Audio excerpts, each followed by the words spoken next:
Irma? Irma? Yes, Jane? You know, this is interesting. It says here that the desert in Death Valley is 270 feet below sea level. Well, it can't be much of a desert with all that water on top of it. Well, that's what you can expect when you listen to my friend Irma.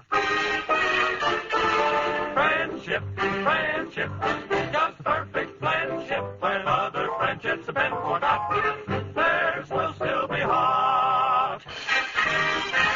Lever Brothers Company, makers of Swan, the soap with the exclusive Super Cream blend, presents Our friend Swan. With my friend Irma. starring Marie Wilson as Irma and Kathy Lewis as Jane.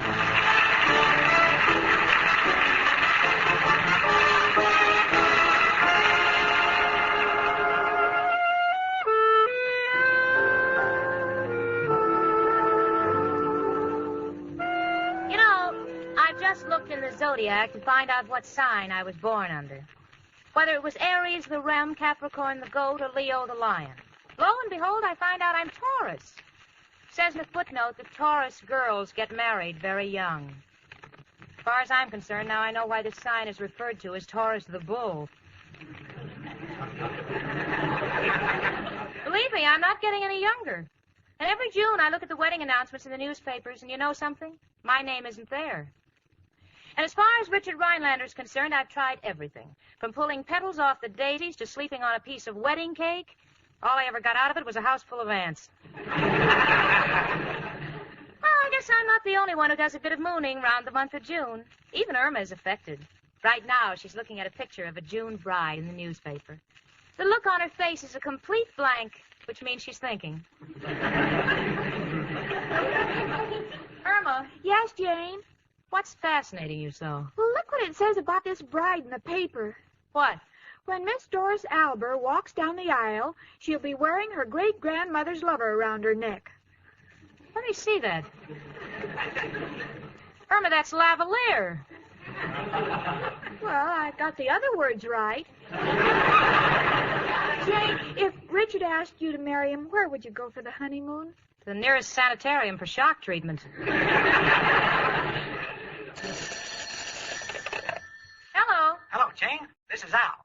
Is Irma there? Oh, just a minute. Irma, it's for you. Well, who is it? I'll give you a hint.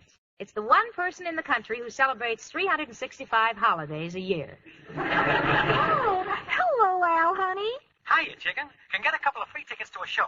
How would you like to take in Harvey? No, Al, if I take anybody, it'll be you. No, chicken, Harvey is a Broadway show. Would you like to go to the matinee this afternoon? Oh, Al, I'd love to. Well, chicken, we'll pick you up later. And look, chicken, since we're going to the theater and mingling with that classy crowd, let's go in style. What do you mean, Al? Make some sandwiches. We'll take them along. All right, Al, goodbye. Oh, Jane, isn't it wonderful? Al's taking me to see Harvey. I wonder what kind of a show it is. Well, it's a comedy. I haven't seen it yet. They say it's very good. It's about a rabbit called Harvey. Only you can't see him. No wonder Al's getting the tickets for nothing. Oh, well, as long as I'm with Al, I don't care what I don't see. Gee, if Al would just propose, I'd buy the wedding ring myself. Buy your own wedding ring. Oh, no, you wouldn't. That's one thing I won't let you do. Come in. It's only me, Professor Kropotkin. Hello, Janie and Irma, my two little dishes. One food for thought, the other food for squirrels. Excuse me, a little joke I picked up in the park. Why, Professor. Girls, I came down here to get a little information. Is the word which an adverb or a preposition? Well, the word which is a pronoun, or it may be used adjectively. How do you want to use it? Dear Mrs. O'Reilly, you are an old witch.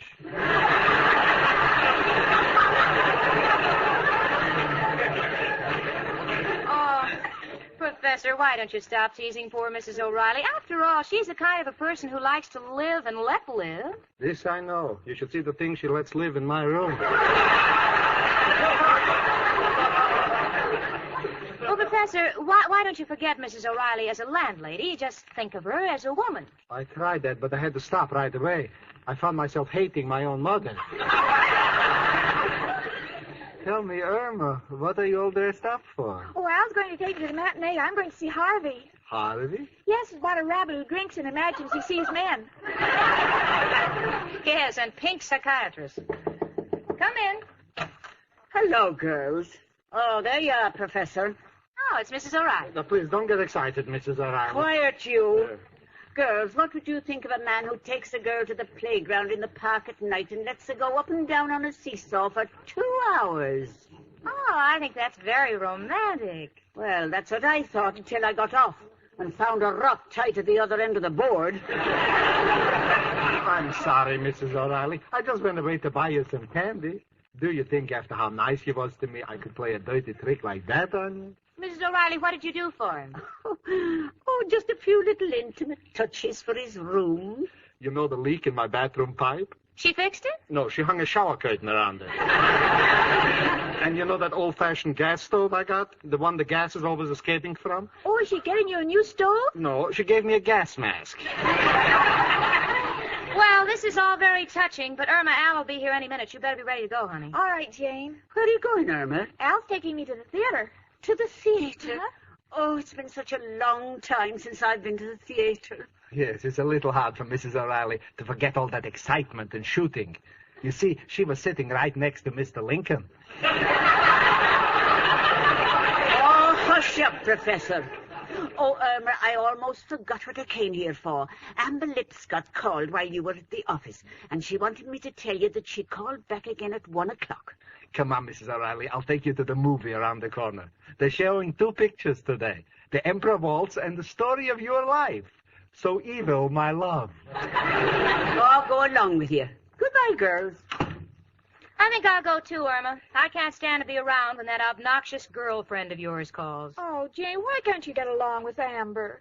Irma, honey, I know she's one of your best friends, but tell me, why is it the minute she gets here, she has to take off her shoes and strut around barefooted? I wouldn't mind if her feet were shapely. But believe me, if they had eyes, each one of them could pass for a bearskin rug. Well, that's not Amber's fault. Her feet hurt her.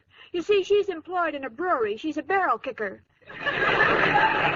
A barrel kicker? Yeah, she walks around the brewery kicking barrels to see which ones are empty.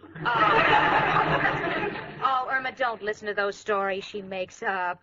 Your friend Amber Lipscott is just a clumsy, lazy oaf with a temper, and I don't want anything to do with her. I'll take it. Hello? What? Yes, Amber, this is Jane. You want to talk to Irma. What? Why do I have to answer the phone? Well, I happen to live here. Why do I have to live? Why, you! Hey, give it to me, Jane. Hello? Oh, hello, Amber. This is Irma. Huh? How long am I going to keep on living with someone beneath me? Jane doesn't live beneath me. She lives right here in the same room. Thanks, Irma. What is it, Amber? You sound excited. Huh? You can't tell me, but you'll be right over? All right. No, I won't leave. Goodbye. Sure, I wonder what she's so excited about. I don't know, honey. Personally, I don't want to have anything to do with her. As far as I'm concerned, she's the coarsest, most vulgar person in the world. But I've never heard her sound so thrilled. I wonder what it can be. She's probably wrestling Gorgeous George next week. It's me, Chicken. Come in, Al. Hello, Jane. Hiya, Chicken. Hello, Al, honey. Sorry I'm late, Chicken. Was trying to interest a banker in my latest deal. Oh, another one of your deals? What is it this time? Putting windows in cigar boxes, selling them for television sets? Nothing so obvious. This is a special device to eliminate backseat driving. Well, how do you do that, Al? Simple. The car has 2 exhaust pipes. One of them goes into the back seat. I'll tell you more about it later. Chicken, take my arm. We're off to the matinee. Well, gosh, I can't go. You can't go. Why not, Chicken? Well, Amber Lipscott is coming over to discuss something important, and I promised I'd be here. But, Chicken, after all the trouble I went to get these tickets. Oh, I'm sorry, Al. Such a shame to waste good seats. Jane? Yes, Al? Jane, in the past, you and I have had many differences, but this could, of course, be based on heredity. What do you mean? Well, in your family, to be ambitious is considered a virtue. In our family, it has come to be looked upon as a disease. Yes? Outside of this slight difference, Jane, I have never had anything against you, and have always hoped it was sort of mutual. What are you driving at, Al? Well, I was wondering if you would like to go to the theater with me. Outside of Chicken, there is no one I would rather take. Well, Al, I've never had anything personal against you. And since you put it this way, and if Irma won't object... Oh, I won't. You know what they say, share the wealth. He's broke. Well, what do you say, Jane? Al, I'd be delighted. My arm, Miss Stacy. And let me tell you, I may not be able to take you along Park Avenue like your boyfriend Richard does, but believe me, on our way to get a hot dog at the waterfront, we will cross Park Avenue. This is a day that will live in history. Goodbye, honey. Yeah, so long, chicken. When we get back, we'll tell you the whole plot. Well, you don't have to, Al. I trust you.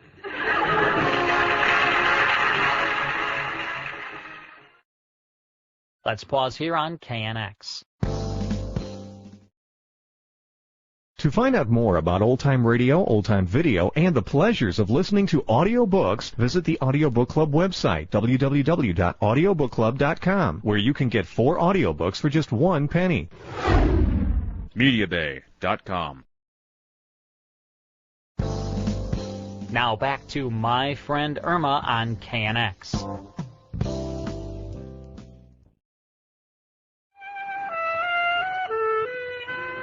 When Richard takes me to the matinee, he hails a cab, picks up a box of candy, hands me a corsage, and we end up watching the show from the 3rd row. But this is with Al. So he hailed a cab, asked the driver what time it was, found out we had time to walk, he picked up a Tootsie Roll, handed me the wrapper, and we ended up watching the show from the 3rd balcony. From where we are sitting, not only Harvey the rabbit is invisible, but so is the cast. I must say Al is enjoying himself immensely, though. He hasn't stopped smiling since he went to sleep. Al. Al, wake up. Your Honor, this whole thing is a mistake. I was trying... Oh. How is you, Jane? Al, I don't like to interrupt your dreams, but I paid $1.20 tax on those free tickets of yours. I'd like to have you see the show. Sorry, Jane, just can't keep awake. Why not? No dames in the show. Must you have chorus girls? Look, Jane, as much as I love chicken, I am still a normal man. I prefer watching chorus girls to an animal act. I got the feeling that once you've seen one rabbit, you've seen them all. Mind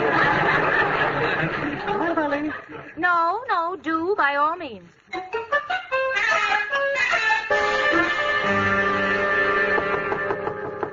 in. Oh, Amber Lipscott. Hello, Amber. Hello, dearie. Is your roommate out? Yes. Oh, that's good. I can't stand that snooty girl. You mind if I take my shoes off? It helps me to speak freely. Amber, I hope you have something important to tell me because I passed up going to the theater with Al. Have I got something important, dearie? You know my boyfriend, Gerald the jockey. Oh, Amber, don't tell me you finally hooked him. Harpooned is the word, dearie. I got him clean dressed and on ice. We're getting married this afternoon. Oh, not really? Yeah, after the 7th race. Oh, Amber, I don't know what to say. Gosh, I'm so happy. Oh, thanks, dearie. Everyone's been so nice. At the track, they gave a party for Gerald and me. They put us in the winner's circle, dropped a horseshoe of flowers around my neck, and waved me in. They were so sentimental. Oh, say, tell me, Irma, how are you coming along with Al? Oh, every time I ask Al what's holding up our wedding, he says mañana. That's Spanish for money. You don't have to tell me. I went to school. Open up, chicken. Oh, come on in, Al, honey. Oh, hi, Amber. Hello, Al. Hey, you lost a little weight, didn't you? Yeah. You know, driving a bulldozer isn't easy work. Oh, Al, wait until you hear the wonderful news. Amber is getting married this afternoon. Well, congratulations. That was nothing. He knew he'd have to do it sooner or later or I'd cripple him. Amber, what time does the wedding take place? 5 o'clock at my apartment, dearie. And that's why I dropped by. You gotta do me a favor. Oh, certainly, Amber. What is it? Well, I'm going to be tied up at the dressmaker's until 4:30. So I wondered if you'd take this $50 with this slip to Kay's jewelry store and pick up my wedding ring. Oh, we'd be glad to. Do you want us to come to the wedding? Well, of course I do, honey. You're my dearest friend. And I don't care what kind of a wedding present you bring me, just so long as you're not ashamed of it. All right, Amber. Well, we'll get the ring for you. Shall I bring Jane along, too?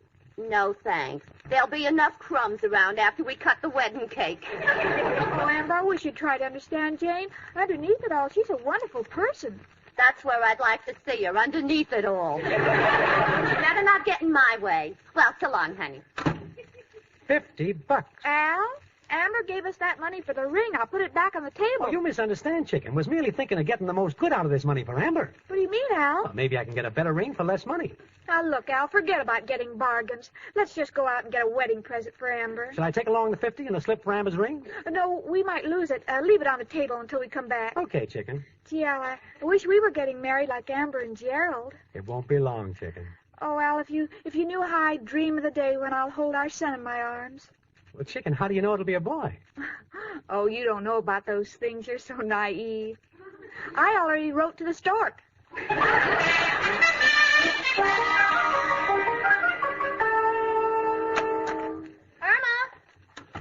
Irma?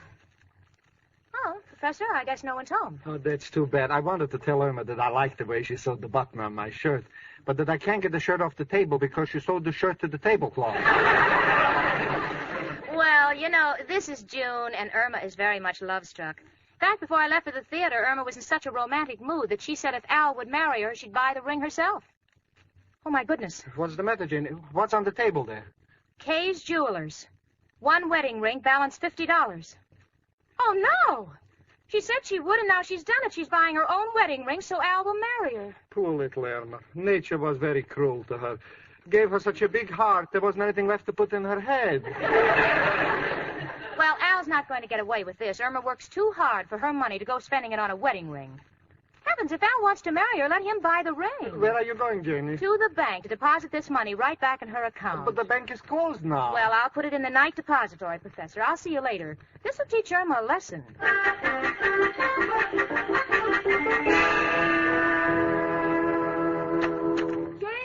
Jane!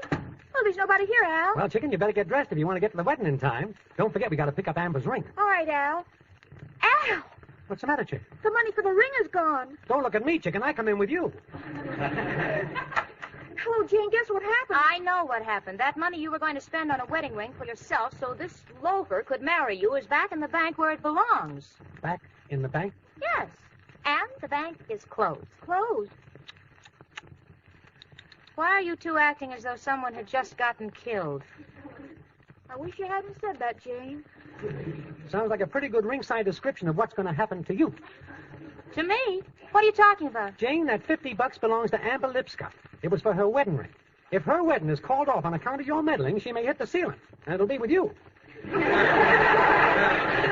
no. Oh, no, what am I going to do? Oh, I don't want to get involved with that terrible monster. Oh, if I could only get $50 so you could get the ring.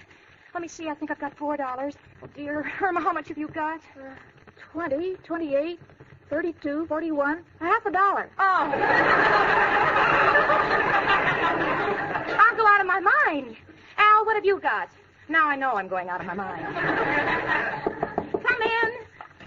Hello, folks. Mrs. O'Reilly. Janie, what's wrong? You're white as a sheet. Mrs. O'Reilly, have you got $50? Oh, you should have asked me this morning before I went to the beauty parlor. You spent all that money in the beauty parlor? Yes, I tip big. I have to. If I don't, the girls won't work on me. Well, I guess this is it, kids. Might as well get ready to face it. Now it's a matter of time, nothing more.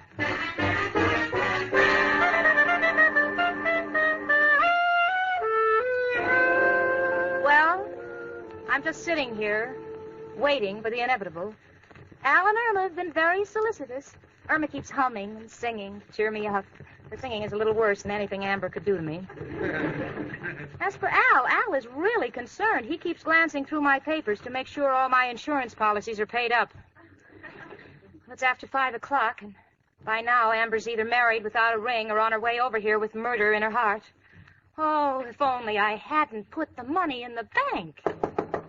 Well, goodbye, Jane. Come in, Amber. Hello, Amber. Now, look, Amber, let me explain. You don't have to explain, Irma. That's the kind of a person you are. But really, Amber, I don't know what to You say. don't have to talk, Irma. You just feel those things. Feel what thing? About not showing up with the ring. You didn't want me to be married. Now, hold it, Amber. You stay out of this, nosy. What I'm saying, Irma, is what makes you so clever and psychic? Psychic? Yeah, how did you know Gerald was already married to somebody else? What? I mean, what? You stay out of this. Irma, I'm so glad you didn't show up and embarrass me. And I'm so glad you didn't buy the ring. If I only told you about the money Gerald gave me. What about the money? You, my worst enemy, should try to pass that money. It's counterfeit. Say, Irma, what's your girlfriend doing lying on the floor? Oh, I don't know. Jane, I wish you wouldn't go to sleep when we have company.